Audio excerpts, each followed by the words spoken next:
The appointment places Smith Cruz, who is Black and a librarian, in charge of preserving and managing city records. Get BIN News now on demand 24/7 on the iHeartRadio app. Think It Up is an initiative to activate student-powered, teacher-led learning projects. Students and teachers, how can you spark great learning experiences in your classrooms today? Join at thinkitup.org. Is this the time? This is the KBLA Sports Minute with Ray Richardson. The Rams made it clear they want to get an early start on preparing for their future at quarterback. With the number 13 pick in the NFL draft, the Rams selected Alabama quarterback Ty Simpson, a player many draft experts did not project to go in the first round. Matthew Stafford was NFL MVP last season, but he turned 38 in February. The Rams know Stafford is nearing the end of a Hall of Fame career. In 15 starts at Alabama, Simpson threw 28 touchdown passes and completed 64% of his pass attempts. The Chargers used their first-round pick, number 22, on defensive end Akeem Mesidor of Miami. Mesidor led the Hurricanes with 12.5 sacks and 17 tackles for a loss. Apparently, the odds makers in Vegas have no respect for the Lakers. Despite trailing the Lakers 0-2 in the playoffs, the Houston Rockets are 8.5-point favorites to win Game 3 tonight in Houston. No debates, no speculation, just the info you need. That's your KBLA Sports Minute. I'm Ray Richardson on KBLA Talk 1580. In a world full of noise, one station keeps it real. KBLA Talk 1580, where the conversation goes deeper, the voices sound like yours, and the issues that matter most to our community take center stage. Progressive, powerful, unapologetically us. Whether you're driving through the city or tuning in from your home or office, join the public square. KBLA Talk 1580. Your home for talk that enlightens, encourages, and empowers. Listen live on our free KBLA 1580 app, on our website at KBLA1580.com, or on your radio dial at 1580 AM. Unapologetically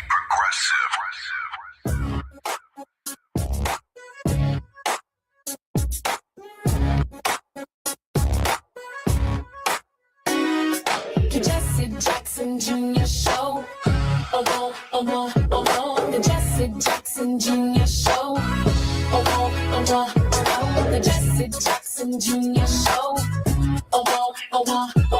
The Jesse Jackson Jr. Show.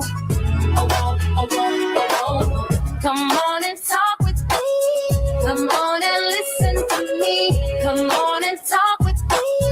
Come on and listen to me.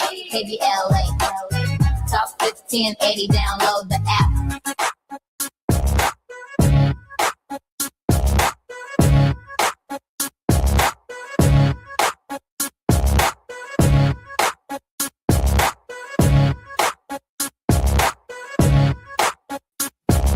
I'm Jesse Jackson. Forward to the Jesse Jackson Jr. Show on KBLA Talk 1580. Happy Friday, everyone. It's Fat Meat Fridays on the Jesse Jackson Jr. Show, and our creator, producer of the Jesse Jackson Jr. Show, Gina Towns, is with us. Gina, welcome forward to the show.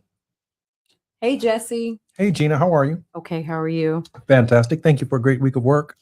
Well, thank you for leading us in that direction. We had a great, I thought we had an extraordinary week keeping up with the news and also trying to make some news. Yeah. Some of our extraordinary guests in this hour, Dr. Walter Fluker, the founder of the Walter Fluker and Associates, is a distinguished academic and leadership expert with notable positions across various institutions.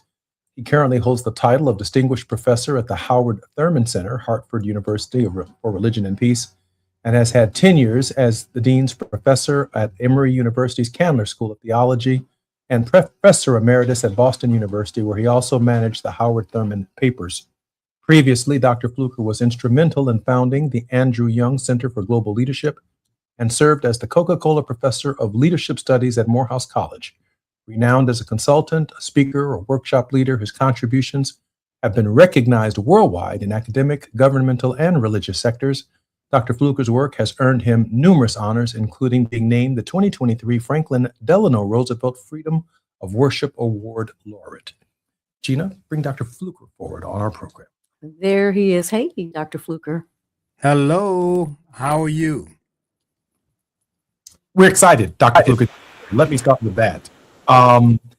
Very few people really get in my head and provide the kind of thought-provoking analysis and of critique of what's taking place in our world. And I know we have some substantive issues to cover after we come forward from our first break, and we come forward on our show. We call that the break. We have about 3 minutes. So much is happening in the world, Dr. Fluker, since we last spoke. Can you share with us some of your initial insights on what's taking place, both politically and spiritually, that we should be concerned about? Well, there are just several words. The ground has shifted. The ways in which we've thought about democracy, the ways in which we have negotiated democratic space in this country and in other spaces has changed. Leadership has changed.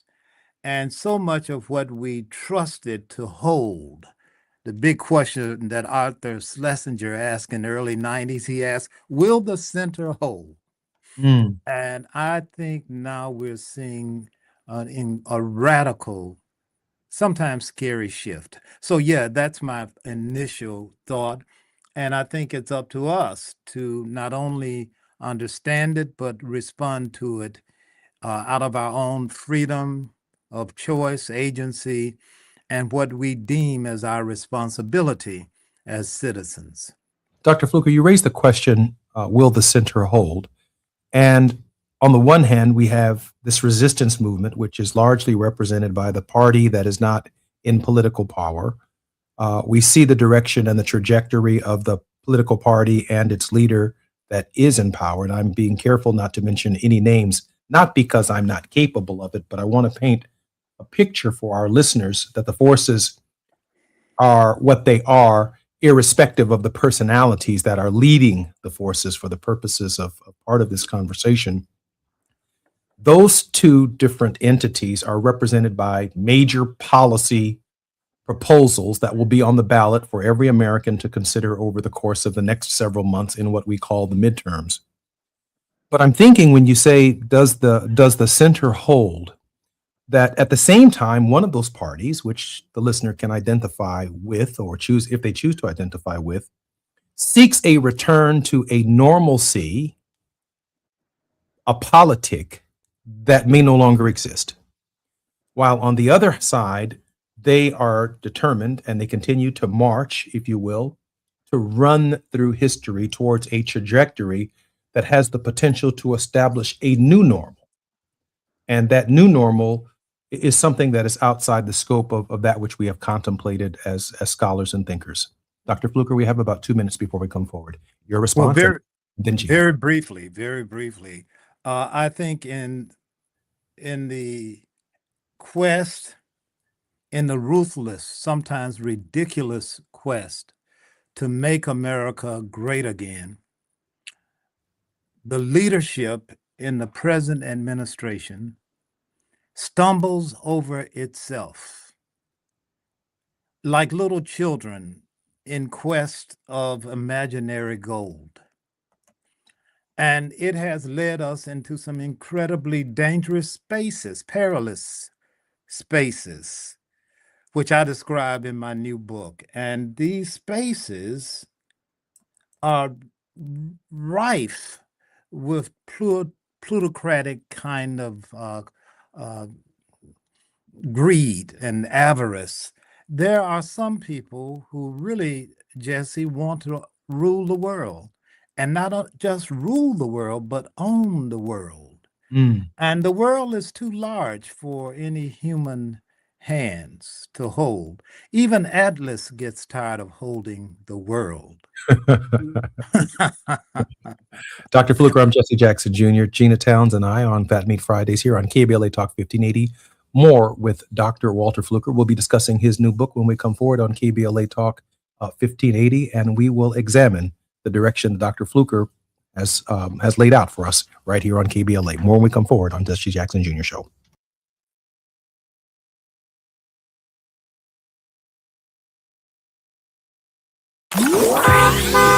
It's afternoon drive time with Jesse Jackson Jr.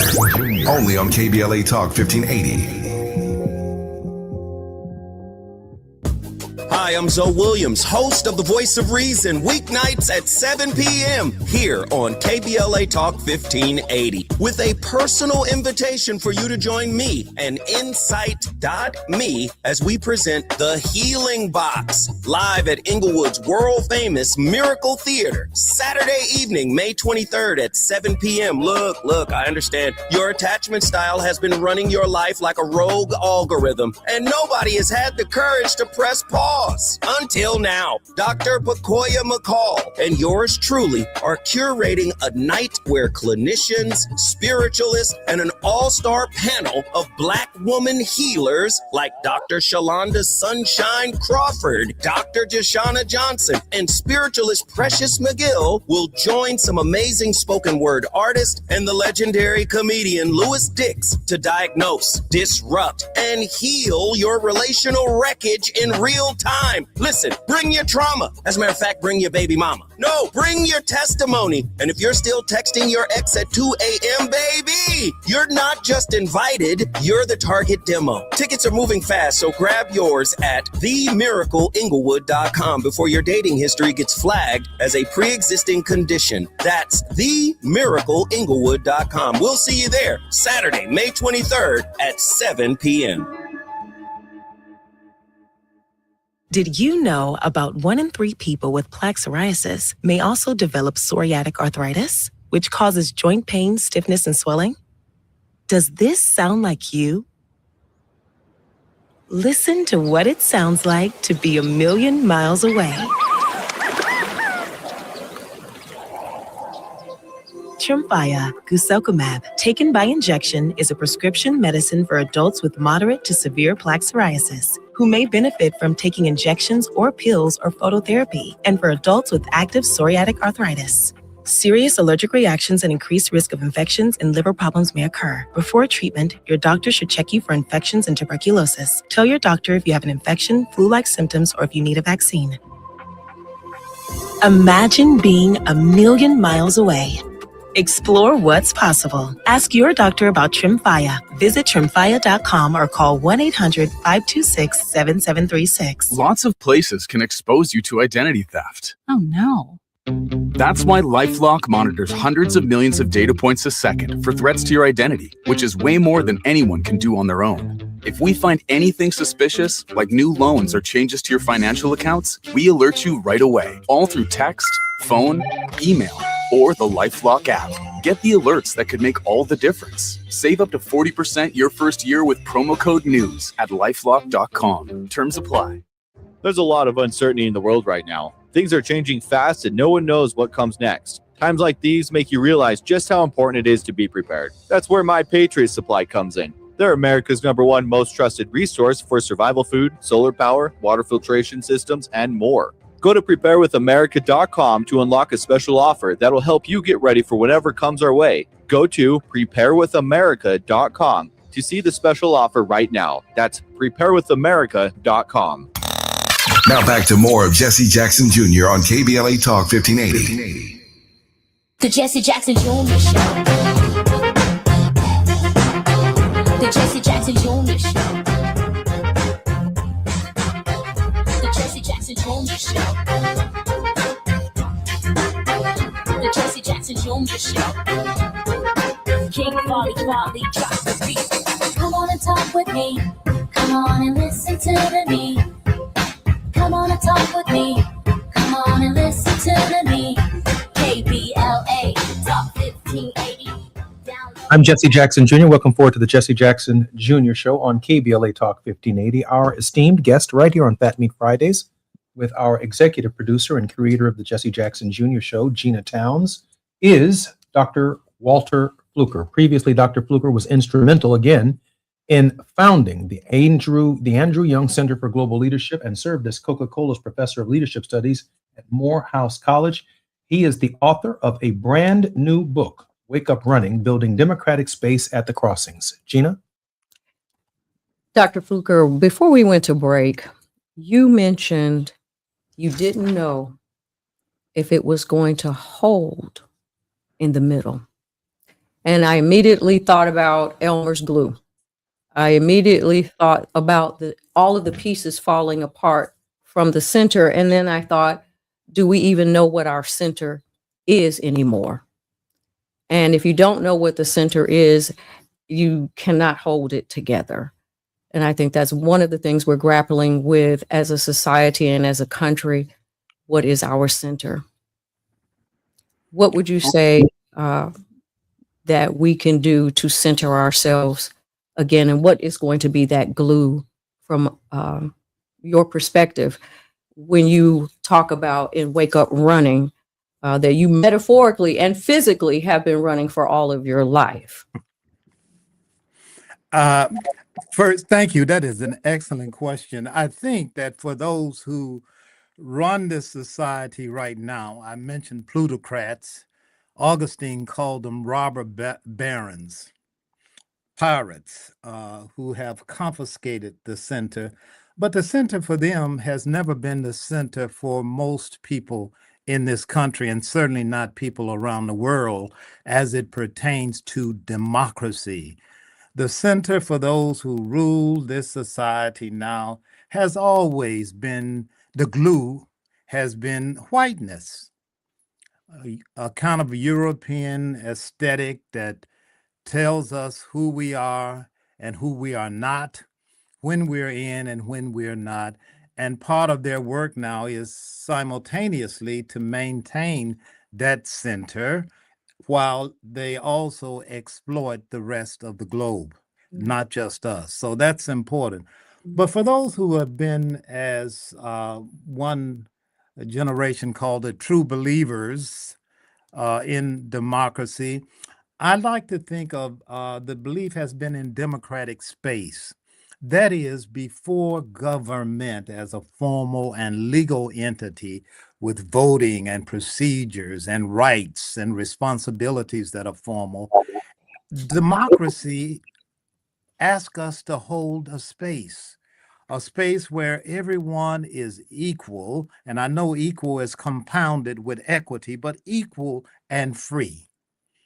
And whenever one is not recognized as inhering those rights to freedom and dignity and respect, they become a part of those who have no part. That's part of what I argue in the book. And what that literally means is these are people without voice, without dignity, and where they've been historically excluded and marginalized and treated as unwelcome. What must we do then in this moment of great trial? Because trust has been broken. I suggest, and I use very intentional language, that we must congregate, conjure, conspire in commons at crossings.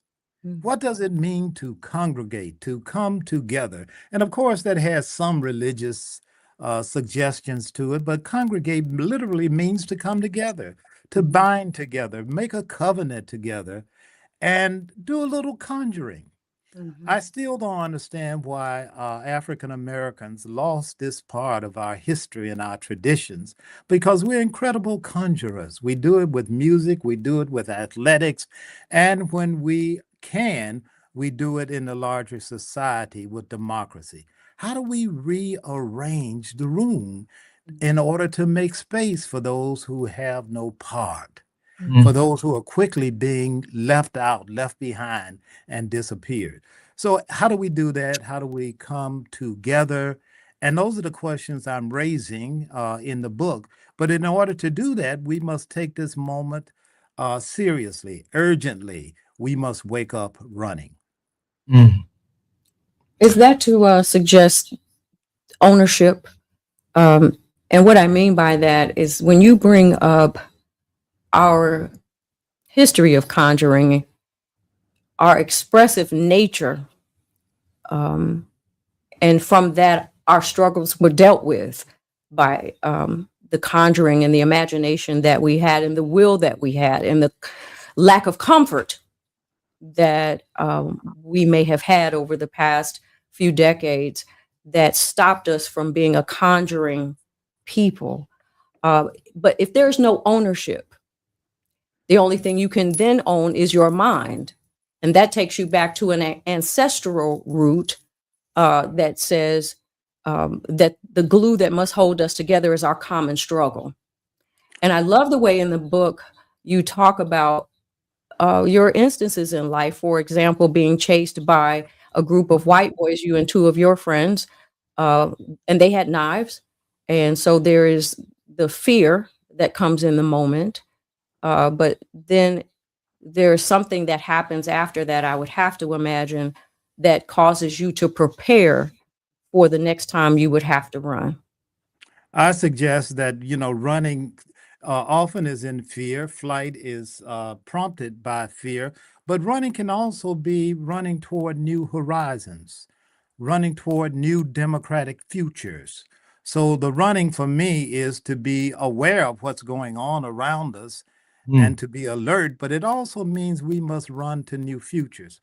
And one of the ways I promote this idea of running to new futures is to think about democratic space not simply as isolated here in the United States of America, but we have a diasporic mission. I think we always have had that. Our forebears understood it far better than we.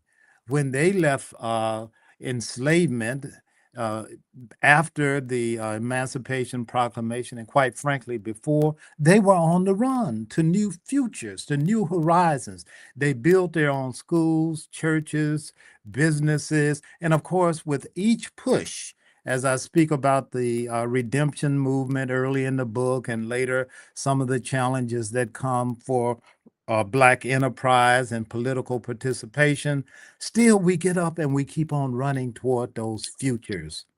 And my suggestion is that at this point, that future points toward something that is global. In fact, I closed the book with a long chapter on creating global leaders, which I call errant leaders. These are leaders who don't necessarily abide by the new normal, the new rules, and who dare to seek new pastures, new understandings of what it means to be not just an American, but to be a person in the world, to become a global citizen. I'm not so sure if the political center will hold, Dr. Fluker. I believe that the moral center could possibly hold if we define it, and the definition is broadly accepted by more and more people. Dr. Fluker, I found my initial read on that, which was provided to me from the book. Dr. Fluker's book, Wake Up Running, Building Democratic Space at the Crossings, is the title of his new book, Manifesto by Dr. Walter Earl Fluker. Dr. Fluker, as everyone knows, is a renowned scholar and ethical leadership consultant. In this work, he uses metaphor of running, both as physical act and as spiritual practice, to explore how individuals and communities can navigate a divided America. Dr. Fluker's key themes include running as resistance. He frames running as more than just motion. It is an act of resistance and a spiritual practice that helps imagine freedom. The crossings, the title refers to the literal and metaphorical intersections where different entities, identities, histories, and social divisions meet.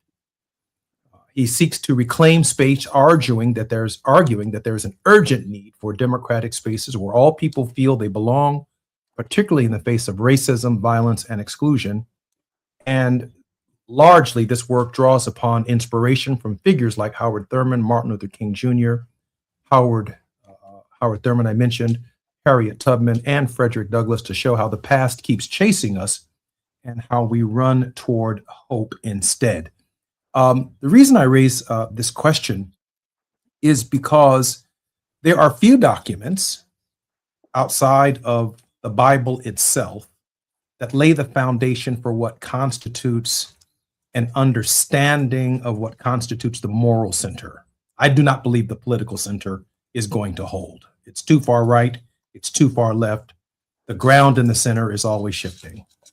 But in this moral space, there is agreement, I think.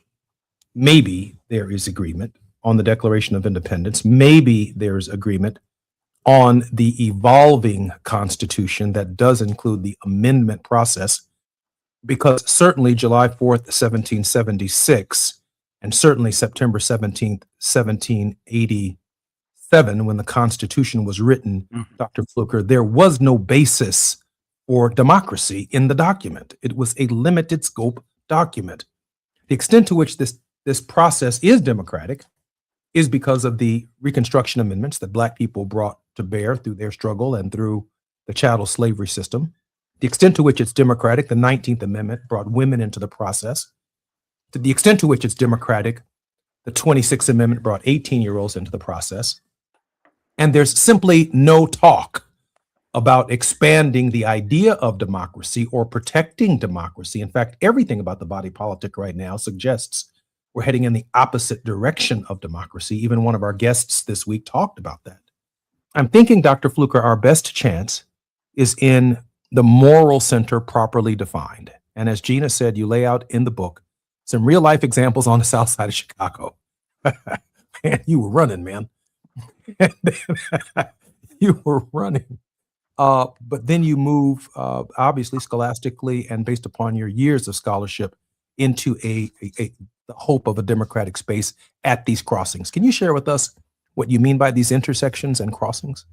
Yeah, I'd be happy to, but I must say I could not agree with you more that the challenge before us in creating democratic space is to take seriously our moral and spiritual, however defined, dimensions. But those spiritual dimensions or even religious dimensions must have strong moral and ethical foundations. And that's another kind of conversation. I also think that crossings, as I'm thinking about it, I used to use the language of intersections, at the intersections where worlds collide. I still believe that. But drawing upon our history as African Americans, we've always been crossing over. And at crossings, we sense danger, peril, but we also sense promise and possibility and potential.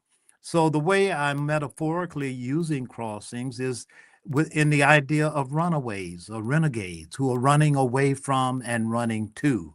And there are many crossings. And since I still dabble in theology a little bit, crossings has a lot of meanings for certain faith communities. Crossings are very dangerous places. Hence, it calls upon the runner to have courage, great courage, and discipline, and daring to resist not just physically one's bondage, but to resist the incarceration of the mind. And for me, that's profoundly spiritual and moral. And our people and other people, but especially African Americans, we've taught the world how to do that. So I try to bring that to fore in the book. And I ask my readers to join me in creating, cultivating, protecting, and enlarging these democratic spaces. I'm Jesse Jackson Jr. Moral and spiritual. I'm Jesse Jackson Jr. listening to Fat Meat Fridays on the Jesse Jackson Jr. Show. More with Dr. Walter Fluker and Gina Towns when we come forward. It's afternoon drive time with Jesse Jackson Jr. Only on KBLA Talk 1580.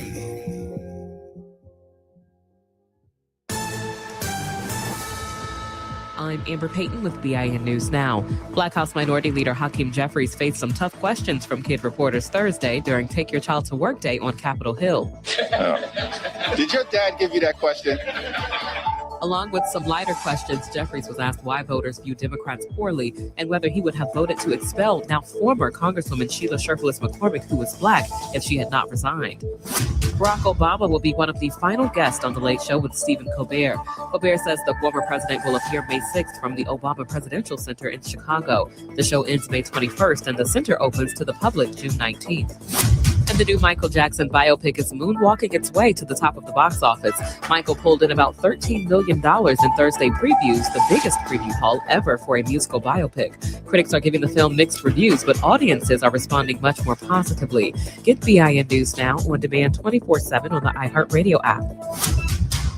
Think It Up is an initiative to activate student-powered, teacher-led learning projects. Students and teachers, how can you spark great learning experiences in your classrooms today? Join at thinkitup.org. Is this the time? This is the KBLA Sports Minute with Ray Richardson.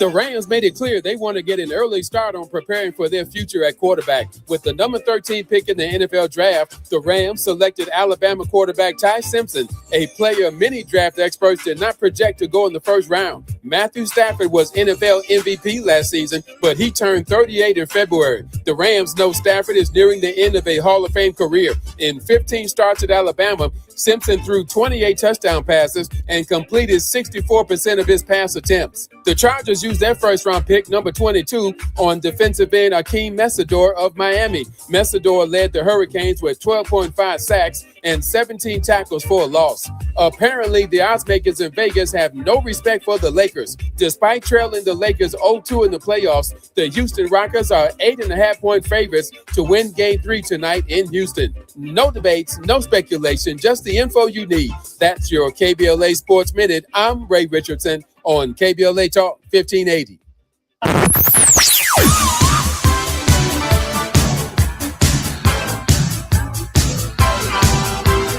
This is KBLA Talk 1580. Talk radio.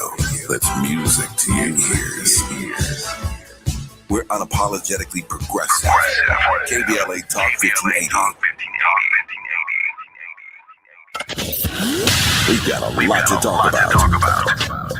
Hi, I'm Zoe Williams, aka the Voice of Reason, encouraging you to join me weekdays from 7 to 9 p.m. for the world's most intriguing relationship radio roundtable. Every night, I facilitate and encourage our loyal listeners to participate in the most engaging relationship discussions you'll hear anywhere. So make it a point to rendezvous with me, Zoe Williams, the Voice of Reason, Monday through Friday, 7 to 9 p.m. Pacific Standard Time. Trust me, your relationships will never be the same. The VOR is on fire tonight. Unapologetically progressive. KBLA Talk 1580. We've got your black. Hi, I'm Fred Martin, founder of Compton Kids Club. I just want to talk about the authenticity and tell y'all about my homeboy, Tom Steyer. Tom is a rock star. When I met him, Tom gave a grant to schools in San Francisco. All the kids were on probation. We were flying instructors for 2 years to come and help those kids doing performing arts and turning their life around. Some of the kids that he supported, they've graduated from UCLA. Let's fast forward. Tom is in schools in Compton, hanging out with the kids in the piano classes. Brother Tom Steyer hangs out in the studio with us. These are the seeds that he's planted. This has nothing to do with elections. What's coming out of his mouth is not a campaign speech. It's authentic. And when he say he walks away from a business because he want to do his values, he ain't making that up because he's running for governor. This man is real. Ad paid for by Steyer for Governor 2026. The joint will be jumping. Ebony Repertory Theater, in association with Big Street Films, brings you one of the most beloved musicals of all time. Tony Award winner, Ain't Misbehavin'. The soulful, swinging celebration of the music of Fats Waller. From the rollicking to the romantic, this show is pure magic, full of the songs that defined an era and the voices that'll make you forget everything else for a night. Foot stomping, heart stirring, unforgettable. Don't miss Ain't Misbehavin' at the Nate Holden Performing Arts Center, starring Lettucey, directed by Ren T. Brown. This is the night out you've been waiting for. Tickets are going fast, so don't wait. Grab yours now at ebonyrep.org or call the box office today at 323-964-9766. Ebony Repertory Theater, bringing the culture, keeping the legacy alive. Ain't Misbehavin' runs May 21st through June 8th at the Nate Holden Performing Arts Center. Get your tickets now. You're listening to Jesse Jackson Jr. on KBLA Talk 1580. The Jesse Jackson Jr. Show. The Jesse Jackson Jr. Show. The Jesse Jackson Jr. Show. The Jesse Jackson Jr. Show. King Volley, drop the beat. Come on and talk with me. Come on and listen to me. Come on and talk with me. Come on and listen to me. KBLA Talk 1580. Download the app. I'm Jesse Jackson Jr. Welcome to Fat Meat Fridays on the Jesse Jackson Jr. Show on KBLA Talk 1580. Our regular host, Gina Towns, is with us, but our special guest is Dr. Walter Earl Fluker, the founder of Walter Earl Fluker and Associates, a distinguished academic and leadership expert with notable positions across various institutions. During the break, Dr. Fluker engaged both Gina and I in a deep reflection. He writes, in its deepest sense, democratic space is not only political or institutional, it's also personal, moral, and spiritual, a field of relationships, responsibilities, and associations that sustain democracy as a way of life, not merely a system of government. It emerges wherever people gather to deliberate, dissent, imagine, organize, and act for the common good. Democratic space can be found in voting booths and courtrooms, but also in churches, classrooms, streets, kitchens, workplaces, and digital forums. Anywhere human beings struggle to create more just and humane forms of living together. Dr. Fluker, will you kindly expound upon that? I think it's so important now that we understand that the precondition for an authentic government that is democratic begins with this notion of democratic space. And as we were suggesting earlier, it's personal, it's moral, and it's profoundly spiritual. So what does that mean when we're coming up to a midterm where there's some possibility and hope for one party and the other party still is finding ways to maneuver and gain power? It means that we must, and we is the people, demos, as in democracy, the people, the multitudes, must find different ways to come together around these values, as I suggested earlier, of equality and freedom. And wherever that is missing, we must interrogate it and we must resist and find new ways to be together in community. And I think one of the places where this can be enacted most is in some of our religious institutions that have leadership that is authentic and courageous. I think a lot of your dad, Jesse, and in the book, I have a long section on him. You may not have gotten that far. One of the things he told me in an interview in 1995, we were in London together. He was at Resurrection City trying to hold it together. And he saw the people beginning to lose hope. He stood out on that shaky platform, he said, on that April morning, and the rain was falling, the people were cold and they were hungry. And he said, whatever we do, you must remember, first of all, that you are a child of God. We're God's children. And he was echoing Thurman, he told me. You're God's children already. And then he said this was the first time he began to talk about hope, because he saw the despair, the despondency in the eyes of the people. And he said, keep hope alive, whatever you do. Because as long as there is hope, there's possibility. And so we're not talking about a Pollyannish idea of optimism, some superficial feeling or emotion, but hope rests on freedom. One cannot hope unless one also can understand that he or she or they are already free. And this is what I'm suggesting, especially for those who see themselves as religious leaders, but not limited to religious leaders, moral leaders, ethical leaders. We must ask the people to hope again, but not simply ask them to hope as beggars, but ask them to come together in these commons at this crossing that we're at now and create new paths to the future. An important part of that will be our young people. Nikki Giovanni said once, there's no such thing as a 30-year-old revolutionary. God, I know that to be true. We need the energy, the wisdom, the gifts of Generation Z, not just millennials, but Generation Z and Alpha that is coming on. Part of our work, my last long oration today, part of our work is to begin seriously cultivating, creating, I like to say, and Gina likes this, and training a new generation of leaders who are spiritually disciplined, intellectually astute, and morally anchored. We can do that. And we must take leadership there and not give up on our young people. Gina? You talk about in the book, and I had to go look it up because you talked about the difference between policy and policing. And in that is also politics. So that the place where we are, the word polis as the root from all of those words, a city or the concept of the city. And so in the concept, we find where we must find the center, how we organize ourselves, what we're going to believe, how we govern ourselves, what's acceptable in society, and how do we achieve equity out of disparity where it exists.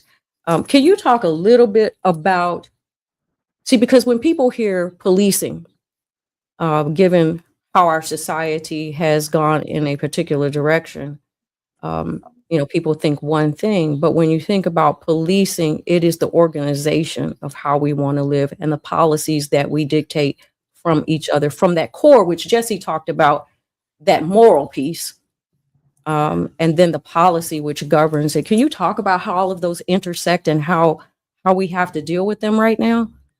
Yeah, policing, I'm using it in a very technical sense, but I think you've named it. Policing, I really borrowed this from a French philosopher, but I won't bother you with that. It's not necessarily about law enforcement in the conventional sense, but it has to do with the existing systems of roles, properties, hierarchies, and distributions of power. And folks who want to maintain their self-interest reinforce those rules for their own benefit. We see now a new movement in this country that reminds you of slave patrollers. I call them the New November men in the book. And these are those who maintain the order. When you see ICE go into communities, rampage and disappear, that's policing by the state. That's the state apparatus policing. Politics has a different meaning for me, however. Politics refers to the ways in which people come together, especially the demos, especially those who feel they have no part, who they come together and they resist and demand to be seen, heard, and understood. And I think we're at that crossing, Gina, in a very, very powerful way. And I'm like Jesse, I have little confidence in politics holding the center. That's not what politics is going to do as we understand politics in its everyday sense. What we've got to do is create again these moral and spiritual spaces where our people, beyond politics, find meaning and value, and what your daddy was able to speak to so well, hope. In the book, I call it hope-filled resilience. I know that our moment for coming forward is now. I just want to say in 30 seconds this. I find in this space, in the post-Jesse Jackson world, the fight to define his legacy in the space that you're talking about, Dr. Fluker, and not to just define him in the political space of 84 and 88 and presidential campaigns which are limiting to the political order, and the political order are the beneficiaries in midterms and presidential cycles of that. But this space that you're talking about is a deeply spiritual space beyond 1984 and 88 that Jesse Jackson lived, and even before it, when Dr. King talked about a beloved community and a world house. I'm Jesse Jackson Jr., listening to the Jesse Jackson Jr. Show on KBLA Talk 1580. We're on Fat Meat Fridays with Gina Towns, and our very special guest is none other than the Honorable Dr. Walter Fluker. More when we come forward on KBLA Talk 1580. Disagree without disrespect. Make your point and keep it pushing. Let's do this. Listen and learn, or talk and teach. Talking and listening around the clock. KBLA Talk 1580. My name is Cynthia Mitchell. I've been an emergency room nurse in Los Angeles County for 25 years. I've been there through every fire season, every outbreak, every earthquake. Every time Los Angeles needed us, the doctors and nurses of Los Angeles County showed up. And right now, I'm seeing another disaster coming. Trump's cuts to Los Angeles County's healthcare system are a public health crisis in the making. Medi-Cal, public hospitals, disaster preparedness are all at risk, but we can stop it. Measure ER fights back against these cuts. For a half a penny, we keep emergency rooms open, care within reach for working families, and doctors and nurses serving the communities we love. When you vote yes on Measure ER, you're not just voting for healthcare, you're voting for LA. Vote yes on Measure ER by June 2nd. Ad paid for by Yes on ER, Restore Healthcare for Angelenos, sponsored by St. John's Community Health and Health Justice Action Fund. Ad committee top funder, St. John's Community You better work. She's rooted in culture and rising in power. Los Angeles City Council member Karen D. Price Jr. invites you to the District 9 Women's Leadership Summit, a powerful gathering celebrating the women who shape our communities. Join us Sunday, May 3rd from 1 to 6 p.m. Registration is open now, but space is limited. District 9 residents receive special priority. This event is free. Call 323-846-2651 to reserve your spot. That's 323-846-2651. Be rooted, be powerful, be there. Getting around LA doesn't have to cost a lot. Metro has fares that fit every budget. 20 free rides for qualified riders through the Life Fare program. Free passes for students with GoPass and affordable options for everyone in between. Wherever you're going, Metro's got you covered. Visit metro.net/fare programs. KBLA Talk 1580. We've got a lot to talk about. KBLA Talk 1580, connecting you with services and solutions. Created with a share of the 1984 Olympic Games surplus, LA 84 began operations in 1985 as a grant-making and educational foundation. Today, the LA 84 Foundation supports hundreds of nonprofit youth sports organizations throughout Southern California annually, trains coaches, commissions research, convenes conferences, and maintains the world's premier Olympic and sports library collection. They are transforming lives and communities through the power of youth sports. To find out about youth sports programs for yourself or your child, and to get information about the grants and support they offer to schools and nonprofits, or if you want to make a donation, please visit la84.org. That's la84.org. Or you can call them at 323-730-4600. This is a community call to action from KBLA Talk 1580. Lena Bloom for the Bail Project. Imagine you're stuck in a jail cell and you can't afford bail, and someone offers you a way out. Just plead guilty and you can go home and kiss your kids goodnight. What do? What thousands have. You plead guilty whether you are or not. Cash bail makes poverty a crime. That's why the Bail Project helps those who can't afford it while fighting to end cash bail, because freedom should be free. Brought to you by the Ad Council. My son loves to fly kites, but my active psoriatic arthritis can sometimes hold me back. Now with Skyrizi to treat my skin and joints, I'm ready to go. Skyrizi, Risankizumab Riza, a prescription-only 150 milligram injection for adults, helps with less joint pain, stiffness, swelling, and fatigue. For those who also have plaque psoriasis, 90% clearer skin is possible with just 4 doses a year after 2 starter doses. Don't use if allergic to Skyrizi. Serious allergic reactions and an increased risk of infections or a lower ability to fight them may occur. Before treatment, your doctor should check for infection and tuberculosis. Tell your doctor if you have an infection or symptoms such as fever, sweats, chills, muscle aches, or cough, or if you plan to or recently received a vaccine. With Skyrizi, there's nothing like clearer skin and better movement, and that means everything. Ask your doctor about Skyrizi today and visit skyrizi.com or call 1-866-SKY-RIZZI to learn more. Now back to more of Jesse Jackson Jr. on KBLA Talk 1580. The Jesse Jackson Jr. Show. The Jesse Jackson Jr. Show. The Jesse Jackson Jr. Show. The Jesse Jackson Jr. Show. King Volley, drop the beat. Come on and talk with me. Come on and listen to me. Come on and talk with me. Come on and listen to me. KBLA Talk 1580. It's Fat Meat Fridays on the Jesse Jackson Jr. Show. Our guest with Gina Towns has been Dr. Walter Earl Fluker.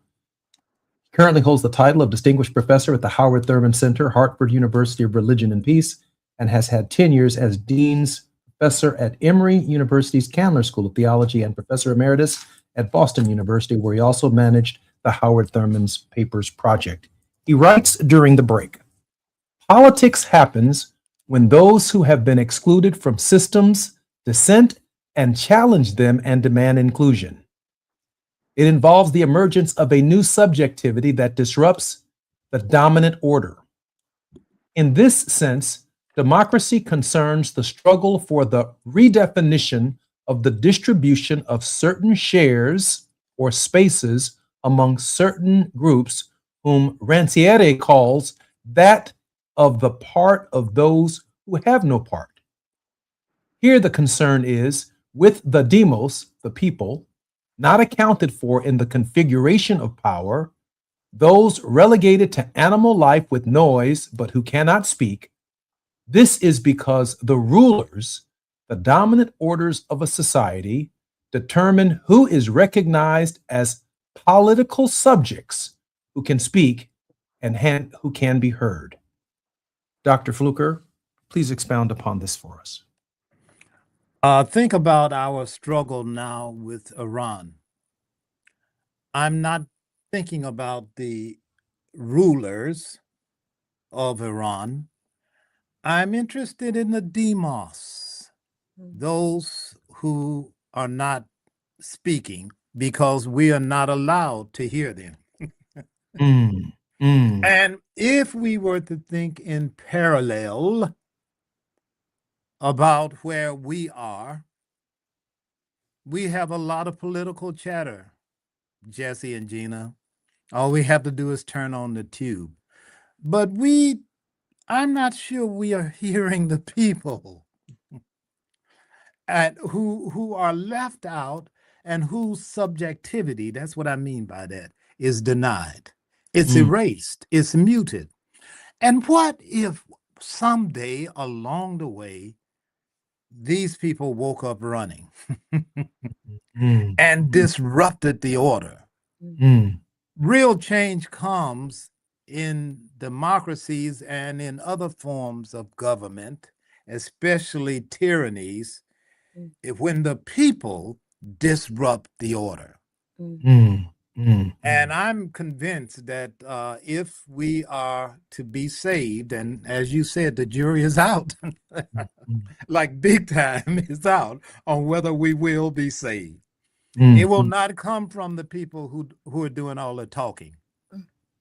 It's Gina, for those who have been muted, who've been shut out, excluded, and erased. Gina, if I can follow up very quickly with Dr. Fluker on this. Dr. Fluker, the people of Virginia, for example, with the only tool in their arsenal available to them, voted this week to change the structure of the Congress of the United States by potentially 4 seats.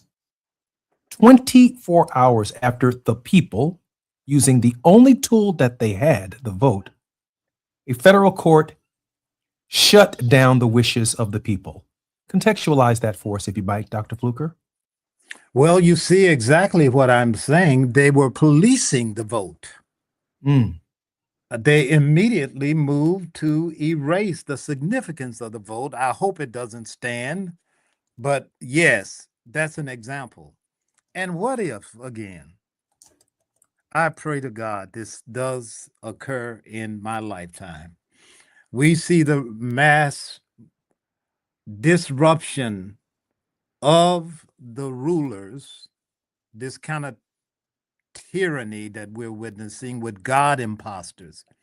And I'm kind of like, I'm a good Christian, Jesse, but my students never believe that because I asked them hard questions. But what if we took seriously the table where Jesus stands with his disciples and says, "This is my body, which is broken for you." I tell you, the only testimony that counts in a world where democracy matters is the body. And until bodies are placed on the line, we can do all of the talking we'd like. Gina? Done. It's the body. Yeah, This is my body. You know, I'm so glad that you're gracious enough to stay with us in the next segment when Dr. Ted Williams joins us, because you just really opened, I don't want to say a can of worms, but definitely a can. And that's a lot of meat to chew on for Fat Meat Friday. I want to pick up. And Fat Meat Friday is also the day I visit grandbabies. So I'll be on for a while. I love you guys. But we understand. So I'll be here for a minute with you. We understand. Appreciate it. Before the break, you and Jesse were talking about Reverend Jackson. And one thing Jesse always talks about is what Jesse Sr. was not running from, but rather to. And in that, that's where he discovered the hope. That the hope was what was really driving him. The hope was in his mind. I am somebody was in his mind. And I think in this moment, how important is the seed that has fallen? How important is it for it to multiply in this generation? What a wonderful allusion to the Gospels, Gina. Good for you. It is so important. And Jesse Sr. is a seed, not was, is a seed. He's still growing. He's still growing. And we're all, Howard Thurman used to say, seeds on the wind. And I say landing somewhere in strange territory. The question is there a map? Is there a plot? Is there something where we help the seeds to grow? We must begin seriously identifying, recruiting, educating, and training a new generation of leaders. I'm not suggesting that the old guard of leaders are no longer functional. I'm suggesting that we're moving into a new day, a new time, and a new rhythm. And we've got to have folks who can dance to the beat of this new time and this new rhythm. And it is global. It is diasporic. I'm Jesse Jackson Jr., listening to the Jesse Jackson Jr. Show on KBLA Talk 1580. We'll have Dr. Fluker for another segment when we come forward. Ted Williams will also be joining us. More on KBLA Talk 1580 in just a moment. KBLA 1580 Santa Monica. I'm Amber Payton with BIN News Now. Black House Minority Leader Hakeem Jeffries faced some tough questions from kid reporters Thursday during Take Your Child to Work Day on Capitol Hill. Did your dad give you that question?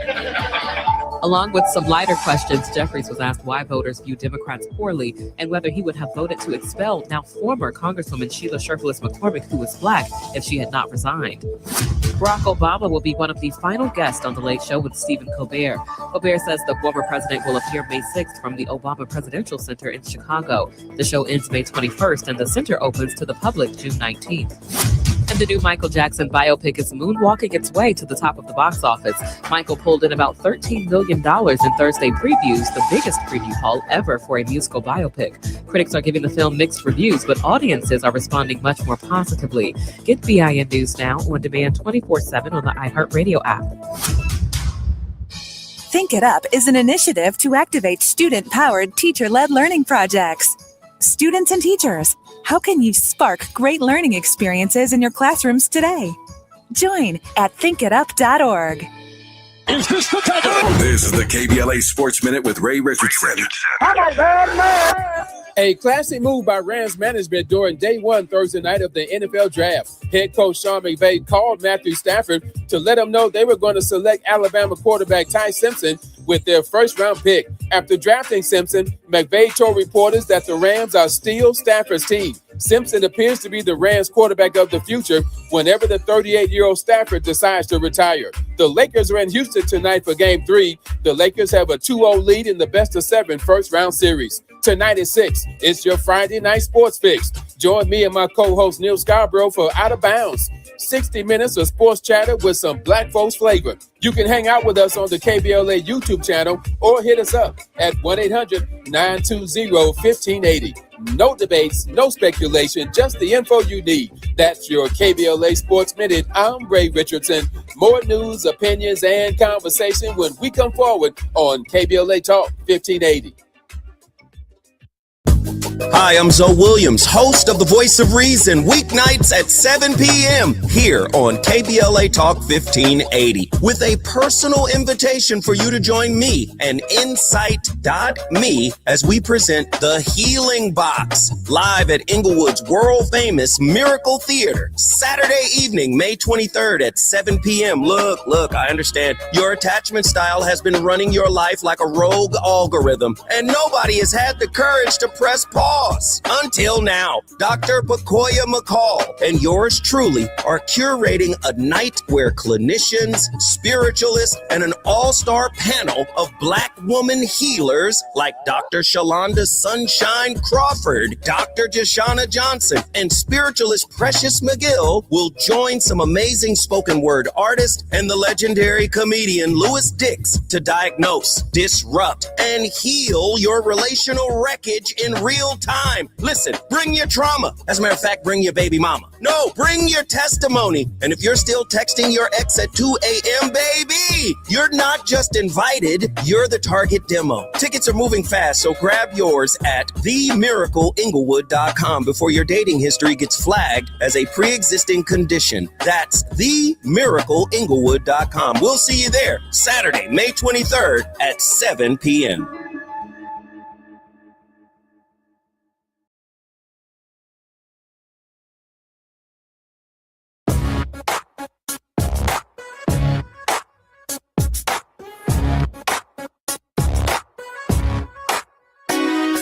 Jesse Jackson Jr. Show.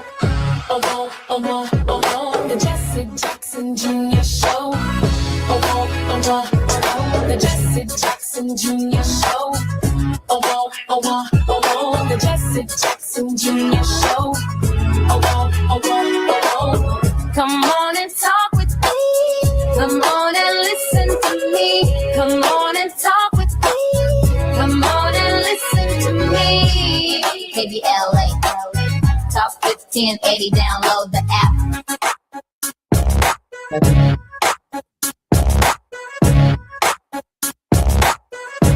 I'm Jesse Jackson Jr. It's Fridays on the Jesse Jackson Jr. Show on KBLA Talk 1580. Dr. Walter Fluker joins us. The founder of Walter Fluker and Associates is a distinguished academic and leadership expert with notable positions across various institutions. He's the author of a brand new book, Up Running, Building Democratic Spaces at the Crossings. Dr. Fluker, you're joining Gina Towns and Dr. Ted Williams, who I'll introduce momentarily on our show. I know that I'm losing you in this segment, so I did want to focus on an insight and see if you can process it through the prism of your work.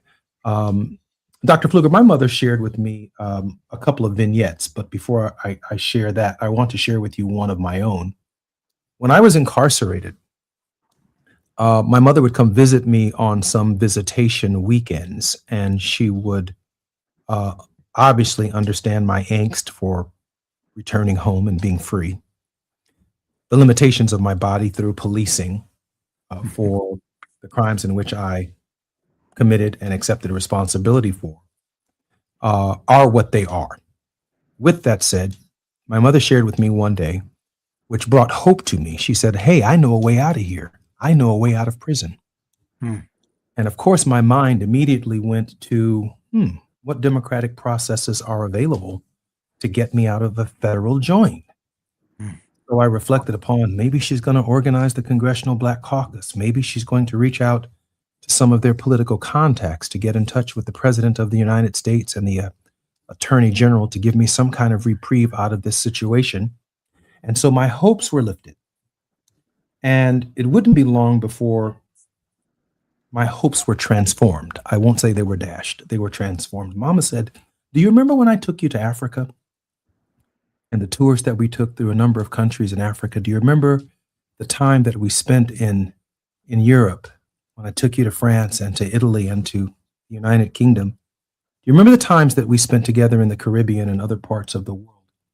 And I said, "Yes, Mom, I sure do." She said, "Well, this is what I want you to do when you go back to your cell. I want you to look up at the starry skies, and I want you to look at the stars, and I want you to think and take a mental flight out of this place and spend time with me under the Eiffel Tower. Reflect upon at Gorée Island, the door of no return." She said, "Go to Cape Town with me in South Africa, and let's reflect upon the freedom of our people there, and the wonderful times that we went fishing in the Bahamas and other parts of the world." My mother helped prepare my mind for an out-of-body experience to help me deal with a context within which my physical body had been confined by my own errors, but also by the system itself. And so when I think about this title of Wake Up Running,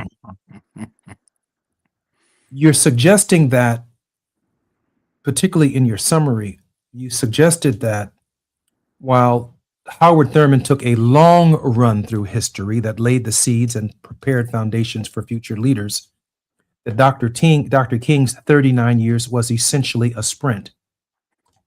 Inherent in your title is the limitations of the human form, but that the power of the spirit is what propels us every single day to wake up and keep running. When my father died recently, and I have these two small vignettes very quickly. My father died recently, and we were at the funeral home, and my brothers and sisters were wailing, and we were all very sad looking at our father laying there. And Mama walked in and she said, "He ain't here. Close that up and let's go on over here and do the service. He ain't here. That is not here. That ain't him. That's his form. He's not here." I asked her on another occasion, had she been back to Arlington to visit her mother, who was laid to rest next to her husband, who was a soldier, and that's a right that spouses have at Arlington. And she said, "No, I've not been back since I buried my mother in Arlington National Cemetery because she is not there." In other words, in my mother's mind and in her theology and in her thinking, Dr. Fluker, she keeps on running. Are these the parallels that I think you are getting at in some of your analysis? Yeah, absolutely. I'm reminding of Richard Lovelace, his poem. I think it was 18th century. He writes to Althea from prison, and I quoted after a chapter on Mandela, who woke up running. He's an example.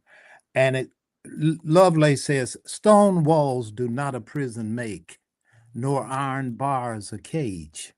Minds innocent and quiet take, those for a hermitage.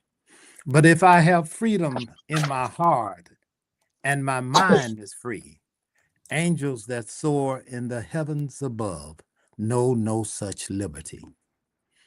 It's amazing what the human mind, elevated consciousness, is able to do. and still maintain residence in a body. I don't think you have to leave the body. I think what you want to do is to be aware that you are a body, and that though this body may decease, you still are, and you always will be, and you are because we are. I think you know that South African ring in that, but that's the idea. And that was a powerful testimony from your mom. I'm going to hold that close. Dr. Fluker, thank you, and have a wonderful time with your grandchildren.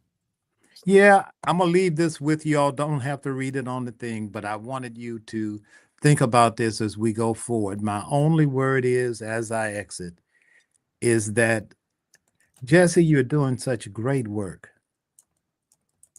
Don't come down. You're doing great work.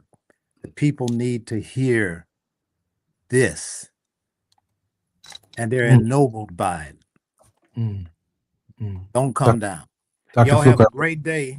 I love you very much. I'm Jesse Jackson Jr. You've been listening to the Jesse Jackson Jr. Show, Can't Pat leave Me yet. Fridays with Gina Towns on KBLA Talk 1580. And we come forward.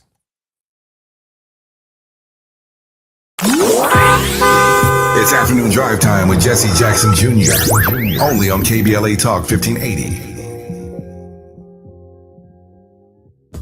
Hi, I'm Zoe Williams, host of The Voice of Reason, weeknights at 7 p.m. here on KBLA Talk 1580, with a personal invitation for you to join me and Insight.me as we present The Healing Box, live at Inglewood's world-famous Miracle Theater, Saturday evening, May 23rd at 7 p.m. Look, I understand your attachment style has been running your life like a rogue algorithm, and nobody has had the courage to press pause. Until now, Dr. Pakoya McCall and yours truly are curating a night where clinicians, spiritualists, and an all-star panel of Black woman healers like Dr. Shalonda Sunshine Crawford, Dr. Jashana Johnson, and spiritualist Precious McGill will join some amazing spoken word artists and the legendary comedian Louis Dix to diagnose, disrupt, and heal your relational wreckage in real time. Listen, bring your trauma. As a matter of fact, bring your baby mama. No, bring your testimony. And if you're still texting your ex at 2 a.m., baby, you're not just invited, you're the target demo. Tickets are moving fast, so grab yours at themiracleinglewood.com before your dating history gets flagged as a pre-existing condition. That's themiracleinglewood.com. We'll see you there Saturday, May 23rd at 7 p.m. Did you know about 1 in 3 people with plaque psoriasis may also develop psoriatic arthritis, which causes joint pain, stiffness, and swelling? Does this sound like you? Listen to what it sounds like to be a million miles away. Tremfya guselkumab, taken by injection, is a prescription medicine for adults with moderate to severe plaque psoriasis who may benefit from taking injections or pills or phototherapy, and for adults with active psoriatic arthritis. Serious allergic reactions and increased risk of infections and liver problems may occur. Before treatment, your doctor should check you for infections and tuberculosis. Tell your doctor if you have an infection, flu-like symptoms, or if you need a vaccine. Imagine being a million miles away. Explore what's possible. Ask your doctor about Tremfya. Visit Tremfya.com or call 1-800-526-7736. Lots of places can expose you to identity theft. Oh no. That's why LifeLock monitors hundreds of millions of data points a second for threats to your identity, which is way more than anyone can do on their own. If we find anything suspicious, like new loans or changes to your financial accounts, we alert you right away, all through text, phone, email, or the LifeLock app. Get the alerts that could make all the difference. Save up to 40% your first year with promo code NEWS at LifeLock.com. Terms apply. There's a lot of uncertainty in the world right now. Things are changing fast and no one knows what comes next. Times like these make you realize just how important it is to be prepared. That's where My Patriot Supply comes in. They're America's #1 most trusted resource for survival food, solar power, water filtration systems, and more. Go to preparewithamerica.com to unlock a special offer that'll help you get ready for whatever comes our way. Go to preparewithamerica.com to see the special offer right now. That's preparewithamerica.com. Now back to more of Jesse Jackson Jr. on KBLA Talk 1580. The Jesse Jackson Jr. Show. The Jesse Jackson Jr. Show. The Jesse Jackson Jr. Show. The Jesse Jackson Jr. Show. King Volley, drop the beat. Come on and talk with me. Come on and listen to the beat. Come on and talk with me. Come on and listen to the beat. KBLA Talk 1580. I'm Jesse Jackson Jr. It's Fat Meat Fridays on the Jesse Jackson Jr. Show. Our host, Gina Towns, along with our very special guest, Dr. Walter Fluker from the last hour, will be with us for this final segment. And now we are joined by Dr. Ted Williams III, an educator, actor, author who teaches political science at the City Colleges of Chicago. He's a graduate of the University of Chicago, Rutgers University, and Northern Seminary. His acting credits include NBC's Chicago PD, Showtime's The Chi, various films, plays, and commercials for companies including Empire Carpet, Cheerios, and Subway. And most recently, I saw him on social media doing the moonwalk with his fedora on.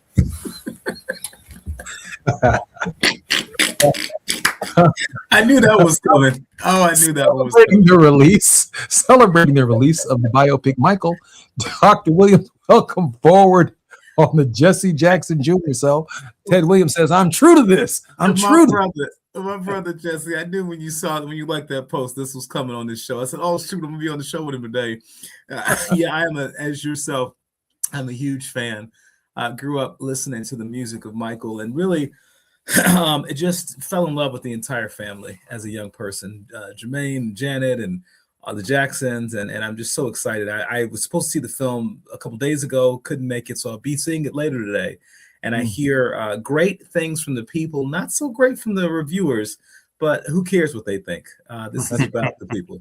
Michael belongs to us. You know, I want to allow this opportunity to make this introduction between the eminent, world-renowned scholar and chronicler of the life and ministry of Dr. Howard Thurman, Dr. Ted Williams, Dr. Walter Fluker, who in the previous hour, we had an amazing conversation about his new book, Wake Up Running, Building Democratic Space at the Crossroads. And during the break, he wrote that the scriptures and our traditions of lament offer extravagance of, quote, groaning and hoping. In fact, I think we have much to teach the world about the language of hope that is coiled up in the language of groaning.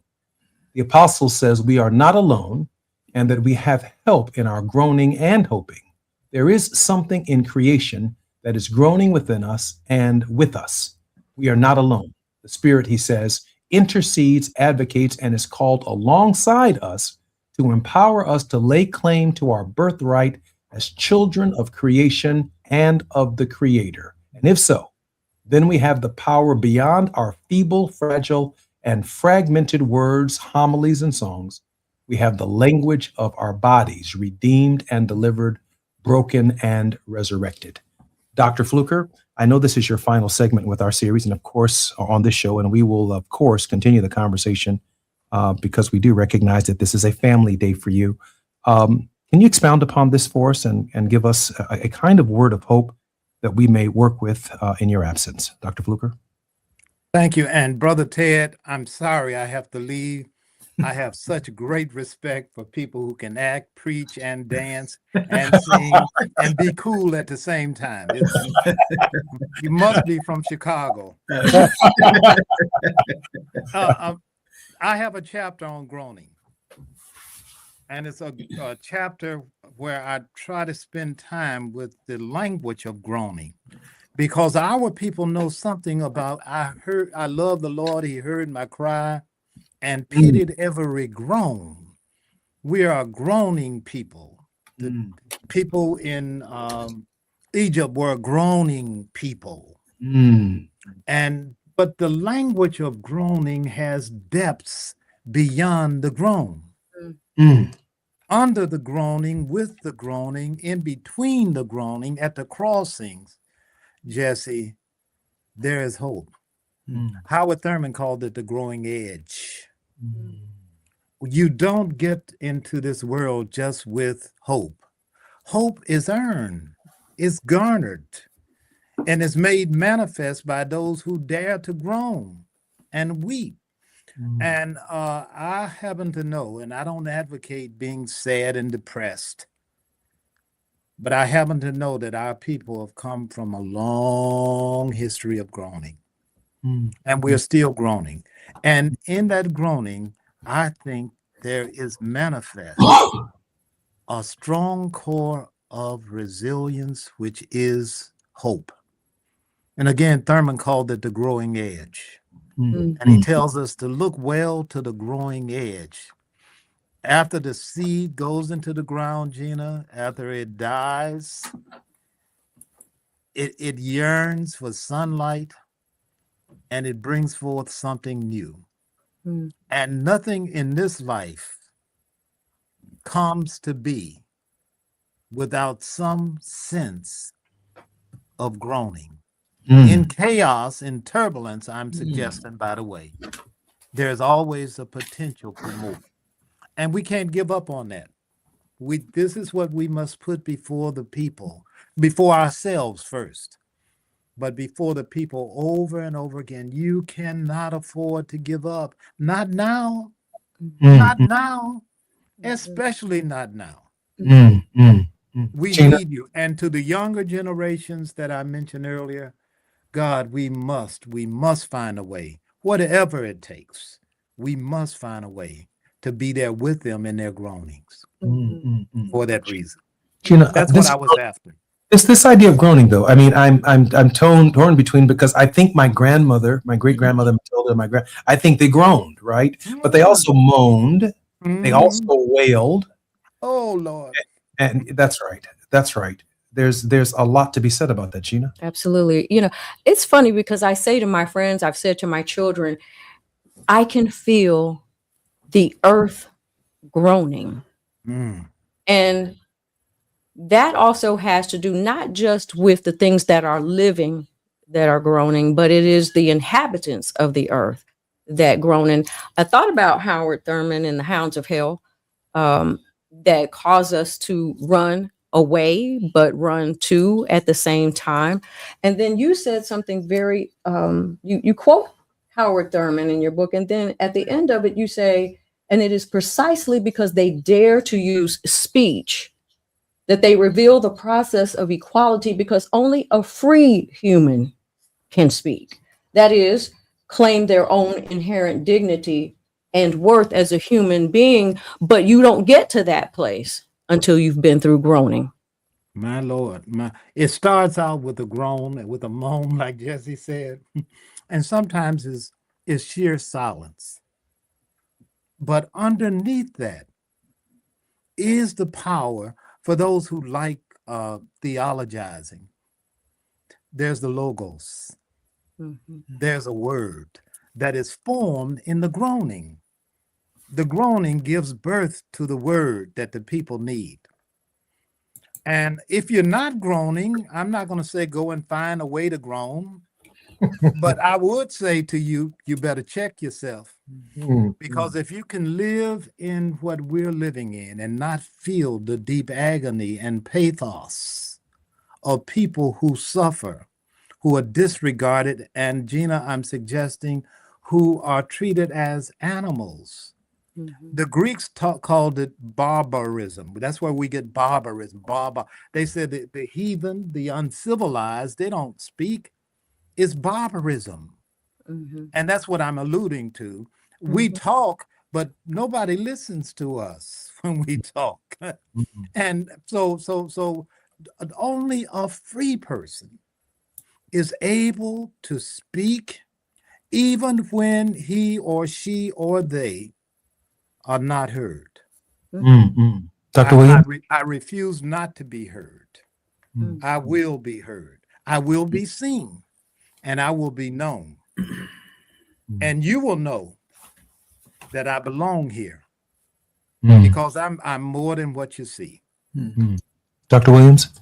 I love it. I actually am taking notes, Dr. Fluker. I just want you to know I'm sitting here listening and learning today. The thing that you said that hit me the heaviest is that nothing in this life comes to be without some groaning, some sense of groaning. And I think about, obviously, the first example of us entering the world through childbirth, right? And the pain of childbirth. But I even think about in the political space, how really all of the major movements, the major public policy shifts really occur as a result of tragedy, hard times oftentimes. You look at the Great Depression and the New Deal programs that came out of that. And you look at Obama's healthcare plan and a variety of major public policy initiatives that occurred that just would not have happened if there was not pain to go with it. And so, you know, I wish we could get beyond that, but that is sort of kind of how this thing works at some level. And so as I listen to you talk, I think about, how do we find purpose in pain, right? How do we bear fruit in the midst of challenges? How do we look at this moment that we're in right now, where we see the division of the country, we see the expanding inequality, we see this fascist regime that we are dealing with, and how do we recognize that that will produce some great purpose afterwards, that if we use it correctly, that in this pain, we will find something that we can have that will bear fruit. And so for me, I'm looking at the future, listening to what you're talking about, saying, how do we take this moment and move us forward so we're at this place never again? Ted, throughout the book, I check myself constantly. And I tell my reader, I'm not advocating suffering. But if you live here on the planet with the rest of us, not everybody lives here, but for those of us who are here and who are aware that we're here, we suffer. And the suffering is not just pain. Suffering is being conscious of one's pain. And to be able to understand that suffering can, it's not automatic. It's nowhere written that it has to produce hope, but it can if we choose. And this is an incredible idea that I think we miss often. It's something we choose. And our forebears chose to live through this. And they said, and before I'd be a slave, I'd be buried in my, can you even wrap your head around that? And that's our freedom. Dr. Fluker, let me ask this, please, because I know we're losing you in just 2 minutes, but that means there's the possibility of a collective groan, the recognition that we can all be groaning together at the same time, and we don't necessarily know that we're groaning? Jesse, you read the Bible. I know you read the Bible. That's what the Hebrews were experiencing in Egypt. That story can be read in different ways, by the way, but the Hebrews in the story, in the biblical text, it's a collective groan. Our ancestors groan. And I think we're still groaning, but we've lost consciousness of the significance and the possibility latent in our groaning. God help us in this moment. God, please help us to understand what groaning means. Amen. Wow. We're coming forward. Yeah, we are coming forward. And I do to lose you because we really need to continue this conversation. I was telling Jesse during the break that this conversation and the conversation we had in the last hour really need to be in a lot of classrooms and in a lot of different spaces and places so that we can gain our own consciousness and know that we own our minds. I'm Jesse Jackson Jr., listening to the Jesse Jackson Jr. Show. In this hour, our very special guest has been none other than the eminent Howard Thurman Scholar. He is the author of a new book. His new book, we will have it posted in just a few minutes on our Facebook page and on our social media. Wake Up Running, Building Democratic Space at the Crossings. I'm Jesse Jackson Jr. More on KBLA Talk 1580 with our very special guest, Ted Williams.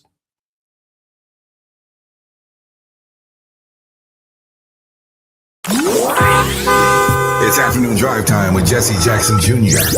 Only on KBLA Talk 1580.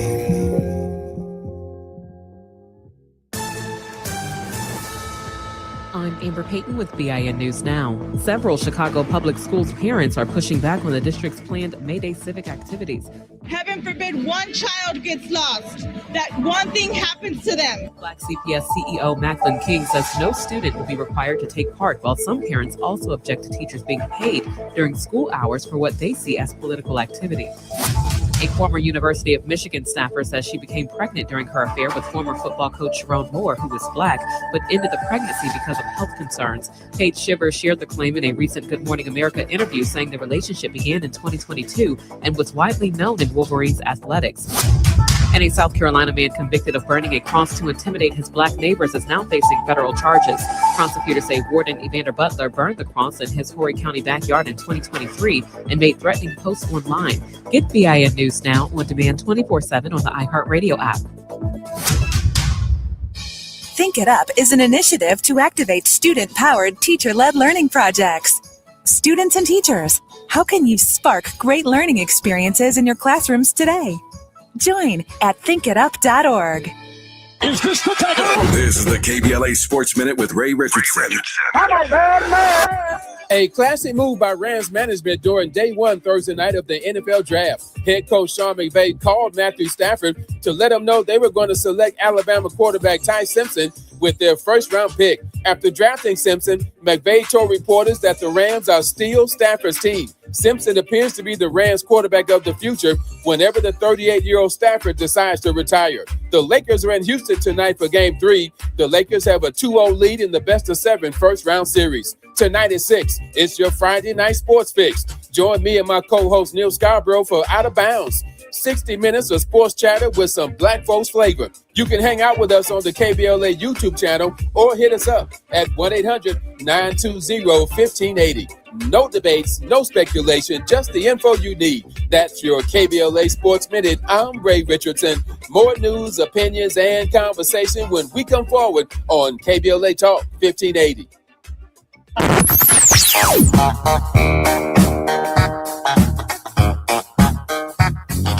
This is KBLA Talk 1580. Talk radio. That's music to your ears. We're unapologetically progressive. KBLA Talk 1580. We've got a lot to talk about. I'm Reverend Gerald, the life coach. Is someone you love struggling with addiction and mental illness? Is improving your family's health important? Want to leave a legacy that your family can grow? Are you ready to enhance your perception of life experiences? Then wake up weekends at 7 a.m. with Urban Family Focus and get the wisdom, opportunity, resources, and motivation to live your best life. Join the conversation on Urban Family Focus Saturday and Sunday at 7 a.m. Unapologetically progressive. KBLA Talk 1580. We've got your black. When temperatures climb, LADWP wants to help you stay cool indoors, starting in your attic. With quality attic insulation, your home can stay more comfortable during hot summer days and help lower your energy bills year-round. It's a smart way to save. And for a limited time, LADWP has increased the attic insulation rebates to make upgrading more affordable. Act now to start saving. Visit LADWP.com/attic. That's LADWP.com/attic. Getting around LA doesn't have to cost a lot. Metro has fares that fit every budget. 20 free rides for qualified riders through the Life Fare program. Free passes for students with GoPass and affordable options for everyone in between. Wherever you're going, Metro's got you covered. Visit metro.net/fare programs. The joint will be jumping. Ebony Repertory Theater, in association with Fig Street Films, brings you one of the most beloved musicals of all time. Tony Award winner, Ain't Misbehavin'. The soulful, swinging celebration of the music of Fats Waller. From the rollicking to the romantic, this show is pure magic, full of the songs that defined an era and the voices that'll make you forget everything else for a night. Foot-stomping, heart-stirring, unforgettable. Don't miss Ain't Misbehavin' at the Nate Holden Performing Arts Center, starring Lettucey, directed by Ren T. Brown. This is the night out you've been waiting for. Tickets are going fast, so don't wait. Grab yours now at ebonyrep.org or call the box office today at 323-964-9766. Ebony Repertory Theater, bringing the culture, keeping the legacy alive. Ain't Misbehavin' runs May 21st through June 8th at the Nate Holden Performing Arts Center. Get your tickets now. KBLA Talk 1580. We've got a lot to talk about. KBLA Talk 1580, connecting you with services and solutions. 10 Toes In serves as a mentorship and domestic violence prevention program. They support, educate, and empower couples during and after incarceration. They assist male returning citizens to re-enter society successfully and to help them maintain a healthy relationship with their romantic partner. They offer a mentorship support group for formerly incarcerated men. 10 Toes In teaches its Intimate Relationships 101 curriculum at male prisons throughout the state of California. They host sister support group meetings for women who are intimately involved with incarcerated and formerly incarcerated men. 10 Toes In is a 501c3 nonprofit organization. To access their services or make a donation, please visit them online at 10toesin.org or find them on Facebook or Instagram. They are healing lives through relationships. This is a community call to action from KBLA Talk 1580. You're listening to Jesse Jackson Jr. on KBLA Talk 1580. The Jesse Jackson Jr. Show. The Jesse Jackson Jr. Show. The Jesse Jackson Jr. Show. The Jesse Jackson Jr. Show. King Quality drop the beat. Come on and talk with me.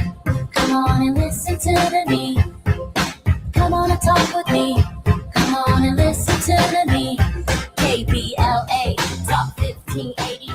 I'm Jesse Jackson Jr., listening to Fat Meat Fridays with Gina Towns, our regular co-host on Fat Meat Fridays, and our very special guest in this hour is none other than Dr. Ted Williams, an educator, actor, author, teaches political science at City Colleges of Chicago. Ted, welcome forward to the Jesse Jackson Jr. Show. Thank you so much, my brother. It is so good to be with you this afternoon. Ted, I've been telling Negroes for a long time, man, you need to stop groaning. Man, stop complaining about what you don't have. Use what you got. Dr. Fluker, a few minutes ago, said it's okay to groan. He went one step further. He said that the collective groan matters in our space, especially if everybody's groaning at the same time on the same subject matter. And I remember before my father passed, and we were at the Democratic Convention, and they were honoring him at the Rainbow Push Coalition with a number of Democratic operatives and elected officials who were present. I said that we need to move the Rainbow Coalition to the Painbow Coalition. Because in this era of Donald Trump, we're going to have to recognize each other's suffering. I think it's another way of saying we need to recognize the collective groan that we're all experiencing. Dr. Williams? Yeah, so I am going to come from an artistic place on this question because I think it's so critical. No one outside, I would argue, outside of the indigenous has had to groan more in this country than us. And yet from that groaning and that collective pain has come the world's most dominant cultural output. We, as people of African descent in the United States of America, lead the world in music, film.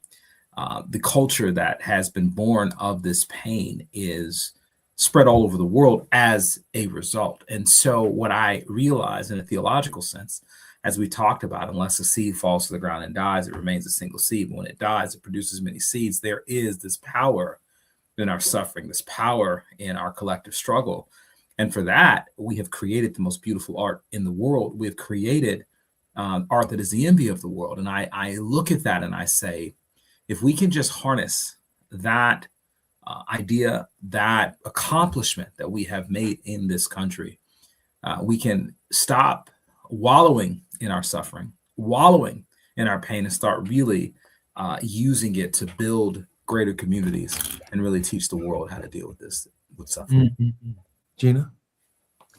Well, I love that, Ted, because I think that artistic beauty, artistic structure is based in the melancholy and in the sanguine. And so it does draw from a particular groaning.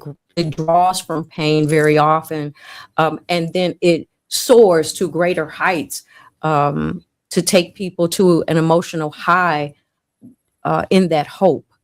And I think it is one of the best ways to really tell a story for other people to be able to empathize and sympathize with something that they have not been involved in, something that they cannot necessarily relate to, but you pull at those heartstrings enough and perhaps they become interested and you're able to tell a story that may change the trajectory of what we're doing. It happens sometimes in hearings, but most often it happens on stage and in our music. You know, oh, I'm sorry. No, I was just going to say that my creative space comes from the melancholy.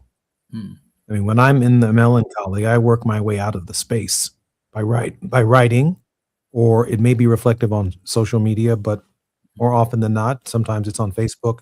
But I have to write down my most creative thoughts, and they usually generate in the groan the more I reflect upon it. Now that the groan is okay, thank you, Dr. Fluker, but it's in the melancholy. Yeah. It's not just a thought that occurs that doesn't have emotional content or concern for neighbor. It specifically addresses concern for neighbor. Dr. Williams?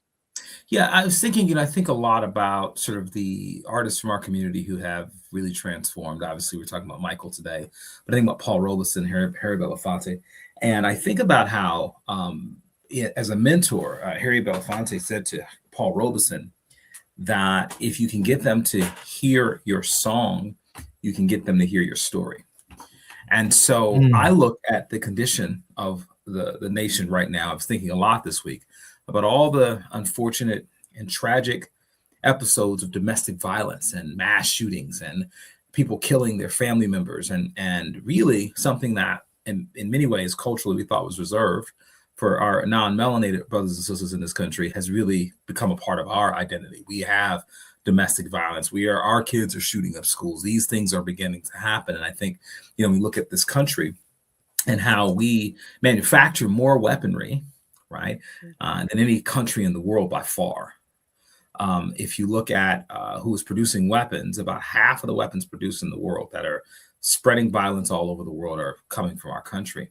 And so we were created and born in the seeds of violence, right? It's in the soil. It is in the soil of this country.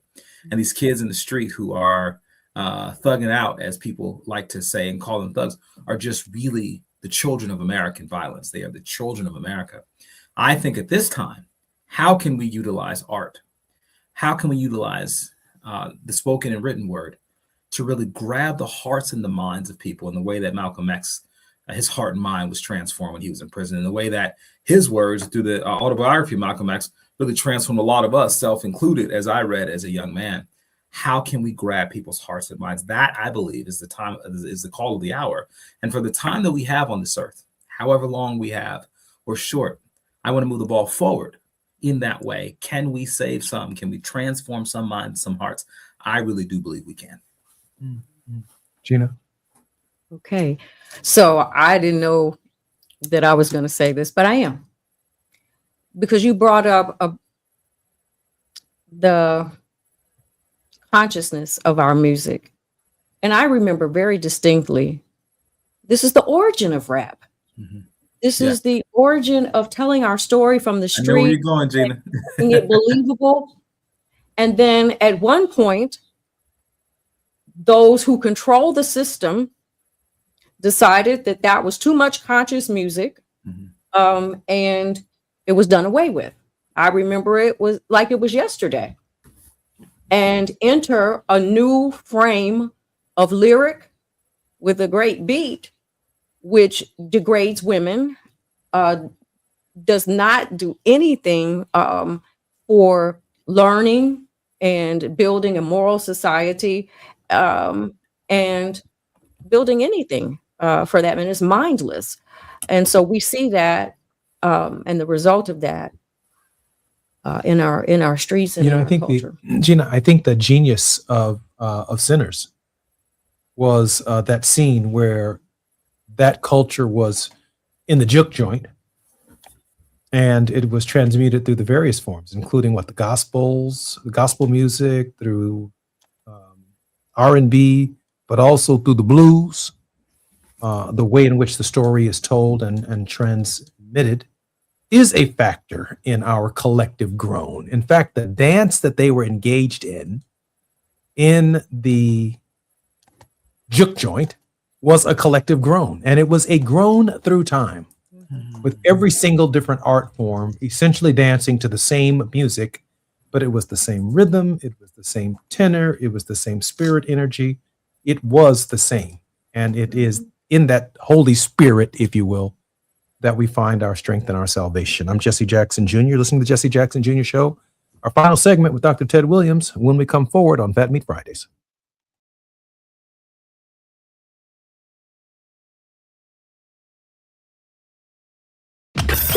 While you're stuck in traffic, we can at least bring you up to speed on the news of the day. You're listening to Jesse Jackson Jr. only on KBLA Talk 1580.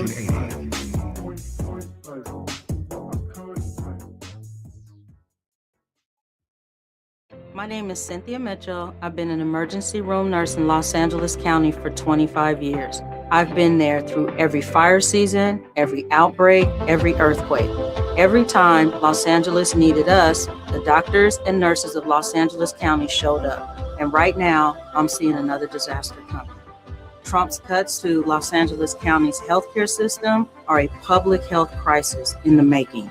Medi-Cal, public hospitals, disaster preparedness are all at risk, but we can stop it.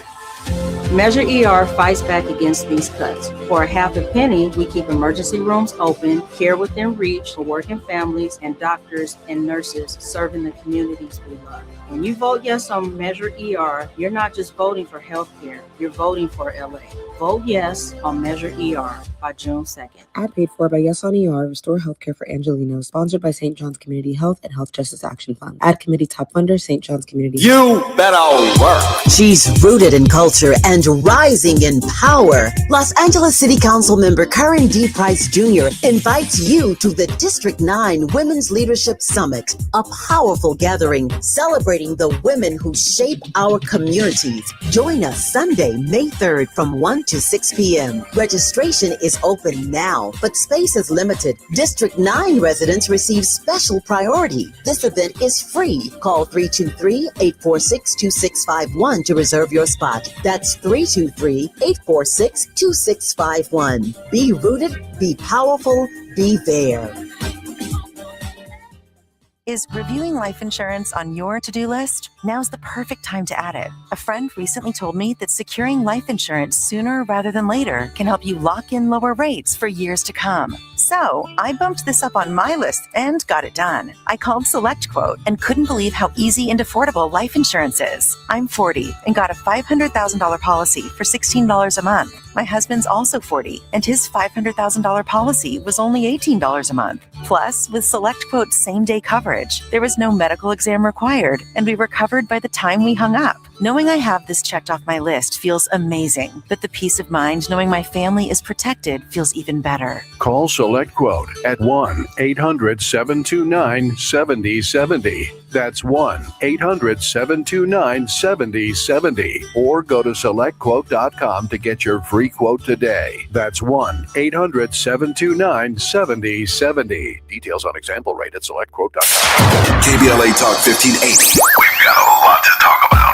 KBLA Talk 1580, connecting you with services and solutions. 10 Toes In serves as a mentorship and domestic violence prevention program. They support, educate, and empower couples during and after incarceration. They assist male returning citizens to re-enter society successfully and to help them maintain a healthy relationship with their romantic partner. They offer a mentorship support group for formerly incarcerated men. 10 Toes In teaches its Intimate Relationships 101 curriculum at male prisons throughout the state of California. They host sister support group meetings for women who are intimately involved with incarcerated and formerly incarcerated men. 10 Toes In is a 501c3 nonprofit organization. To access their services or make a donation, please visit them online at 10toesin.org or find them on Facebook or Instagram. They are healing lives through relationships.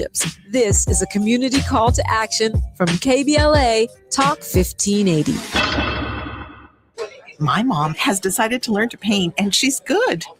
My dad's now into creative cuisine, and I've already put on 6 pounds. learning new things comes with age. My mom, she started forgetting my name and what we're talking about. Forgetting well-known things doesn't. Memory loss may be a sign of Alzheimer's disease. Early detection gives you and your loved one time to plan for the future. Learn the warning signs of Alzheimer's at 10signs.org. Brought to you by the Alzheimer's Association and the Ad Council. This is an important notice to all U.S. taxpayers. The IRS is giving away billions of dollars in tax savings through a federal program called the Fresh Start Initiative to aid delinquent taxpayers. This initiative was established for anyone facing financial hardship and unable to pay their back taxes. Qualifying and enrolling in this program will stop all collections, settle your delinquent tax problem, and even reduce what you owe by thousands of dollars. Call the hotline at People's Tax Relief to see if you qualify and get this free information by dialing 800-283-2427. If you have unfiled tax returns or cannot afford to pay your personal or business back taxes, you can now get the help you need. One simple phone call can resolve your tax problem and save you thousands of dollars. To see if you qualify and to get this important free information, call 800-283-2427, 800-283-2427, 800-283-2427. Now back to more of Jesse Jackson Jr. on KBLA Talk 1580. The Jesse Jackson Jr. Show. The Jesse Jackson Jr. Show. The Jesse Jackson Jr. Show. The Jesse Jackson Jr. Show. King Volley, drop the beat. Come on and talk with me. Come on and listen to me. Come on and talk with me. Come on and listen to me. KBLA Talk 1580. Download the app. I'm Jesse Jackson Jr. Welcome forward to the Jesse Jackson Jr. Show and Fat Meat Fridays with Gina Towns. Hey, Gina. Hey, Jesse. Dr. Ted Williams. That's Dr. Ted Williams with a PhD, not my. Hey, doctor. What's happening, doctor? What's happening, my friend? No, we're not discussing that. Dr. Ted Williams III is an educator, actor, author who teaches political science at the City Colleges of Chicago. He's a graduate of the University of Chicago, Rutgers University, and among his many acting credits include NBC's Chicago PD, Showtime's The Chi, various films, plays, commercials for companies including Empire Carpet, Cheerios, and Subway. Williams is the former host of WYCC PBS Television's The Professors, author of the book The Way Out, Christianity, Politics, and the Future of the African American Community, and creator of the musical theatrical production 1619. The Journey of a People. Dr. Williams, welcome forward to the Jesse Jackson Jr. Show. Thank you again. Always good to be here. We have some really enriching conversations on this show, and I just appreciate being with you. I'm so grateful that you're here. Gina had some thoughts about Sinners and about that juke joint experience that we all experience in that Oscar-winning production. Gina? Absolutely. It was phenomenal in the way that they portrayed our history in that moment, and the larger scope and the broader scope of what was going on in Jim Crow. In Jim Crow. Yeah, from Jim Crow to the spiritual underpinnings that were dealt with in that movie. The concept was simple: good versus evil, and the displaying of it. And it makes me think about something Dr. Alan Bozak said. He says, it is simple in its complexity, and it's complex in its simplicity. He said that responding to something that Jesse shared with him from his book, The Finger of God. But that stuck with me because it's so applicable across so many areas. And I also, want to harken back to what Dr. Fluker says in his book. He got an award and he said, I accepted the honor on behalf of my parents in this simple prayer. Now I lay me down to sleep. I pray the Lord my soul to keep. If I should die before I wake, I pray the Lord my soul to take. If I should die before I wake is simple and elegant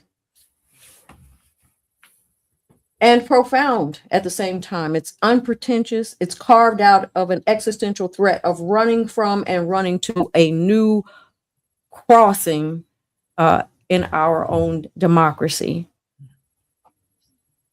So, when you talked about music and brought up the whole idea of the arts, one of the first things they got rid of in the schools was the arts. And the profound effect that that's had, as particularly on the Black community, is unfathomable. Yeah. Well, what it does is the arts and humanities, they make us human. They allow us to deal with trauma.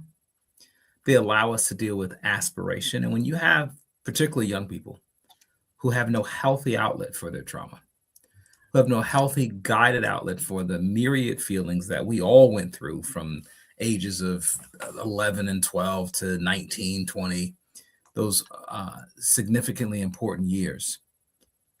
The arts are empowering. And I think that even as you saw in the educational space, the move towards STEM education, ultimately, educators realized, who were leading this movement, that they had to move from STEM to STEAM because the arts were significant in helping children to not only deal with their own individual lives, but to access a different part of their brain that actually ended up then having academic results. I used to do some research on a arts integrated education program here in Chicago, where we taught children concepts like physics through dance and history through music.